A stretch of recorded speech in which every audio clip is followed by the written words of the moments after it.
Welcome friends. આજના વિડીયોમાં આપણે ઉચ્ચાર કરતી વખતે સ્પેલિંગના કેટલીક વાર મિસપ્રોનન્સિએશન થાય છે, કેટલીક વાર ખોટા ઉચ્ચાર થાય અથવા તો ન સમજ પડે એવા કેટલીક વાર કોમ્પ્લેક્સ ઉચ્ચાર હોય છે. તો એવા થોડાક શબ્દોના ઉચ્ચાર જોવા જઈ રહ્યા છીએ કે જે ખાસ કરીને આપણને ડિફિકલ્ટ લાગતા હોય. તો પ્રોનન્સિએશન એટલે ઉચ્ચાર. આ સ્પેલિંગમાં પણ ઘણીવાર આપણને ઉચ્ચારમાં તકલીફ પડતી હોય છે. તો પ્રોનન્સિએશન એ ઉપર ભાર દેવાનો, પ્રોનન્સિએશન, બરાબર, એટલે ઉચ્ચાર થાય. હવે એમાં પહેલો સ્પેલિંગ છે ફટીગ. ફટીગ એટલે થાક થાય. શું થાય? થાક. I have fatigue means I am tired, I am exhausted, બરાબર. ફટીગ આ તો આપણને લાગે સ્પેલિંગ ફટીગ્યુ જેવો, પણ આ ફટીગ્યુ નથી, ફટીગ છે. ઓસમ, કેટલાક લોકો એને અવેસમ બોલતા હોય છે. અવેસમ નહીં, પણ ઓસમ એટલે wonderful, marvellous, superb, charismatic, fantastic, okay. તો ડાયનેમિક વગેરે હોય તો ગ્રેટ, ગ્રાન્ડ, ગોર્જિયસ, આવા બધા શબ્દો છે એના માટે ઓસમ શબ્દ છે.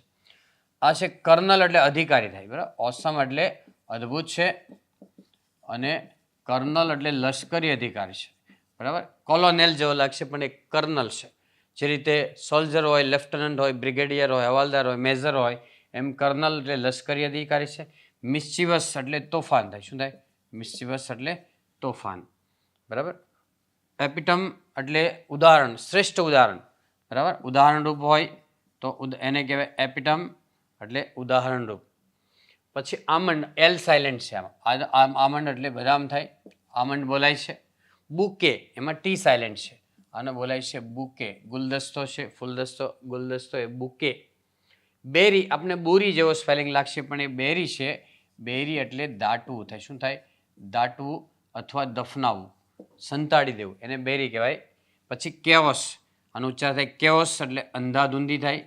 અંધાધૂંધી એટલે અવ્યવસ્થા. There is chaos in the city.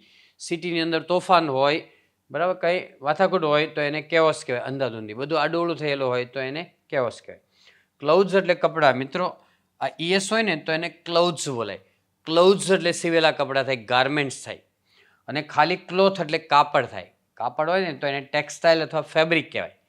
સીવા વગરનું હોય તો એને ક્લોથ, ટેક્સટાઇલ અથવા ફેબ્રિક, અને સીવેલા હોય તો ક્લોથ્સ અથવા ગાર્મેન્ટ્સ, કપડાં કહેવાય, બરાબર.